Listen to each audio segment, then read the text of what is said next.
మన తిరుమల వైభవం యూట్యూబ్ ఛానల్కు స్వాగతం. ఈరోజు మరో వీడియోతో మీ ముందుకొచ్చేశాం. ఎన్నో ఆసక్తికర అంశాలతో మీ ముందుకొస్తున్న మన తిరుమల వైభవం ఛానల్ తప్పక సబ్స్క్రైబ్ చేయండి. ఇక వీడియోలోకి వెళ్ళిపోదాం. అందరికీ నమస్కారం. మార్చ్ 3, 2026 ఆ రోజు ఆకాశంలో ఒక అద్భుతమైన దివ్యమైన ఖగోళ సంఘటన జరగబోతోంది. అదే సంపూర్ణ చంద్రగ్రహణం. ఈరోజు మనం ఈ రక్తచంద్రుని వెనక దాగియున్న ఆధ్యాత్మిక రహస్యాలు, పౌరాణిక గాథలు, ఇంకా మన జీవితాలపై దాని ప్రభావం ఎలా ఉంటుందో అన్ని విషయాలు లోతుగా చర్చిద్దాం. అసలు ఈ గ్రహణం మన మనస్సుని ఏం చేస్తుంది? ఈ విశ్వంలో జరిగే ఇంత పెద్ద మార్పు మన ఆలోచనలని, మన భావోద్వేగాలని ఎలా శాసిస్తుంది? మరి ఈ గ్రహణాలకు కారణం అని మనం చెప్పుకుని రాహుకేతువులున్నారు కదా, వాళ్ల పుట్టుక వెనుక దాగి ఉన్న అస్సలు కథ ఏంటి? ఆ పౌరాణిక రహస్యమేమిటి? చివరిగా చాలా ముఖ్యమైన ప్రశ్న. గ్రహణం వచ్చినప్పుడు ప్రపంచంలో ఉన్న ఆలయాలన్నీ మూసేస్తారు, కాని కొన్ని ప్రసిద్ధ శివాలయాలు మాత్రం తెరిచే ఉంటాయి. వాటి ప్రత్యేకత ఏంటి? ఈ ప్రశ్నలన్నింటికీ సమాధానాలు ఈ విశ్లేషణలో మనం వెతుకుదాం. సరే, ముందుగా సైన్స్ ఏం చెప్తోందో చూద్దాం. ఈ రక్తచంద్రుడు అంటే బ్లడ్ మూన్ అంటే ఏంటి? చాలా సింపుల్. సూర్యుడికి చంద్రుడికి మధ్యగా భూమి వచ్చినప్పుడు భూమి నీడ చంద్రుడి మీద పడుతోంది. అయితే భూమి వాతావరణం అంచుల్లోంచి వెళ్లే సూర్యకాంతి వంగి అందులోని ఎర్రరంగు కాంతి మాత్రమే చంద్రుడిని చేరుకుంటుంది. అందుకే ఆ సమయంలో చంద్రుడు ఎర్రగా ఒక రాగి పాత్రలా మెరిసిపోతూ కనిపిస్తాడు. ఇప్పుడు మనం శాస్త్ర విజ్ఞానాన్ని కాసేపు పక్కన పెట్టి మన సనాతన పురాణాల లోతుల్లోకి ప్రయాణిద్దాం. అసలు ఈ గ్రహణాల వెనకున్న అసలు సూత్రధారులైన రాహుకేతువుల కథను విందాం.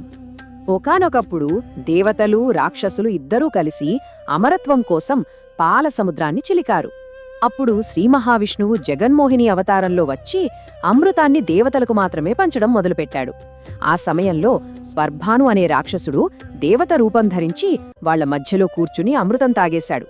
కాని ఈ మోసాన్ని సూర్యుడు, చంద్రుడు ఇద్దరూ పసిగట్టేసి విష్ణుమూర్తికి చెప్పేశారు. అంతే, శ్రీమహావిష్ణువు ఆగ్రహంతో తన సుదర్శన చక్రాన్ని విసిరాడు. ఆ చక్రం స్వర్భానుడి తలని మొండెం నుంచి వేరుచేసింది. కాని అప్పటికే అమృతం గొంతుదాకా వెళ్లడంతో ఆ తల, మొండెం రెండూ అమరత్వం పొందాయి. ఆ శిరస్సు రాహువుగా, మొండెం కేతువుగా మారాయి. తమను పట్టించిన సూర్యచంద్రులపై పగబట్టాయి.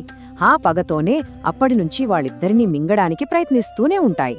అవే మనకు సూర్యచంద్ర గ్రహణాలుగా కనిపిస్తున్నాయి. సరే, ఇప్పుడు మనం మాట్లాడుకోబోయే మార్చ్ 3, 2026 నాటి సంపూర్ణ చంద్రగ్రహణం సింహరాశిలో పూర్వ ఫల్గుణీ నక్షత్ర మండలంలో జరగబోతోంది.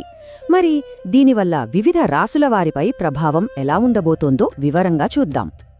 ఇంతటి శక్తివంతమైన ఖగోళ మార్పు మన 12 రాసుల వారి మీద ఎలాంటి శుభ, అశుభ ఫలితాలను ఇవ్వబోతోందో ఒక్కొక్క రాశి గురించి ఇప్పుడు తెలుసుకుందాం. మేషరాశివారి విషయానికొస్తే ఈ గ్రహణ ప్రభావం వల్ల ప్రయాణాలు కాస్త పెరిగే అవకాశముంది. దీనివల్ల అనవసరమైన ఖర్చులు, కొంచెం పరుగులాంటివి ఉండొచ్చు. సో మానసికంగా ప్రశాంతంగా ఉండేందుకు ప్రయత్నించడం చాలా అవసరం. వృషభరాశివారికి మాత్రం అబ్బో, ఇది చాలా శుభప్రదమైన సమయమని చెప్పాలి.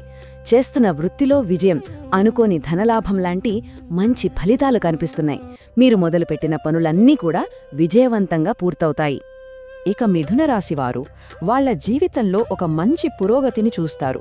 కొత్త ఉత్సాహంతో పనులలో పాల్గొనడం ద్వారా సమాజంలో మంచి గౌరవం, గుర్తింపు పొందే అవకాశముంది. కర్కాటక రాశివారు ముఖ్యంగా డబ్బు విషయంలో చాలా జాగ్రత్తగా ఉండాలి. ఎందుకంటే ధననష్టం జరిగే సూచనలు కనిపిస్తున్నాయి. అలాగే భావోద్వేగాల విషయంలో కూడా కొంచెం ఆచితూచి వ్యవహరించడం చాలా మంచిది. గ్రహణం జరుగుతున్నది వీరి రాశిలోనే కాబట్టి సింహరాశివారు అత్యంత జాగ్రత్తగా ఉండాలి.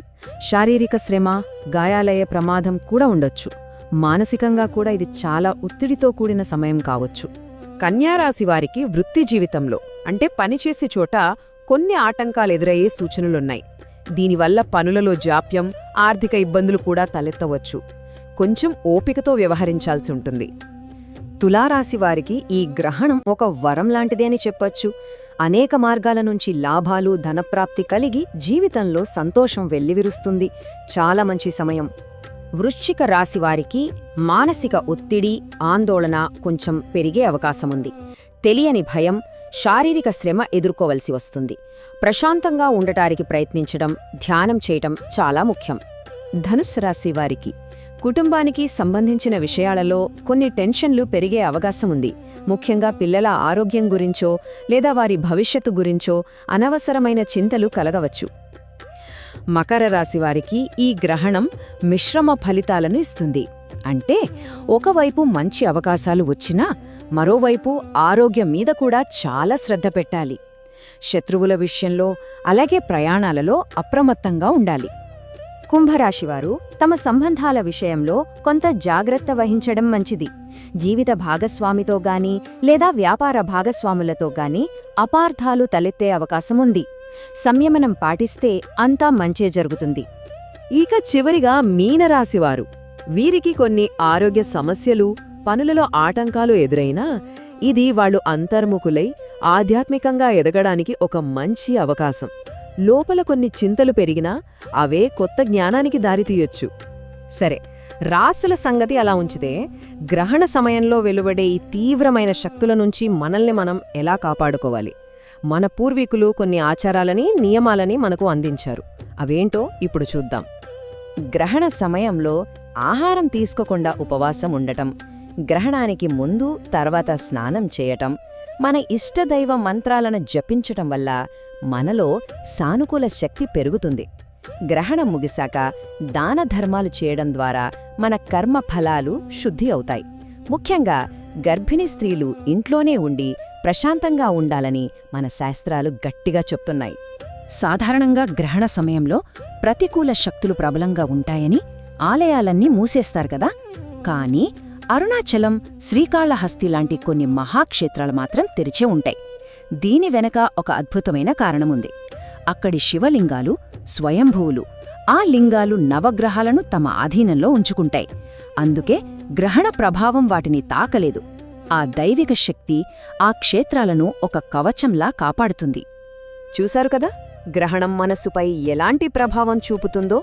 రాహుకేతువుల పురాణ కథ ఏమిటో, మరియు కొన్ని శివాలయాలు ఎందుకు తెరిచే ఉంటాయో మనం తెలుసుకున్నాం. ఈ విశ్వశక్తి మార్పులను భయంతో కాకుండా ఆధ్యాత్మికంగా ఎదగడానికి ఒక అవకాశంగా స్వీకరిద్దాం. జీవితంలో నిత్య శాంతి, సామరస్యం కోసం ఓం నమో భగవతే వాసుదేవాయ అనే మంత్రాన్నిగాని, శ్రీ రుద్ర మంత్రాన్నిగాని రోజూ జపించడం మనస్సును స్థిరంగా ఉంచుతుంది. చూశారు కదా, ఒక మంచి వీడియో. ఇలాంటి మరిన్ని మంచి వీడియోల కోసం మన తిరుమల వైభవం ఛానల్ తప్పక సబ్స్క్రైబ్ చేయండి. మరియు ఈ వీడియో కూడా లైక్ మరియు షేర్ చేయండి. అన్నట్టు క్రింద డిస్క్రిప్షన్లో ఉన్న మన వాట్సాప్ ఛానల్ తప్పక ఫాలో అవ్వండి. అక్కడ మరిన్ని ఆసక్తికర విషయాలు తెలుసుకోవచ్చు.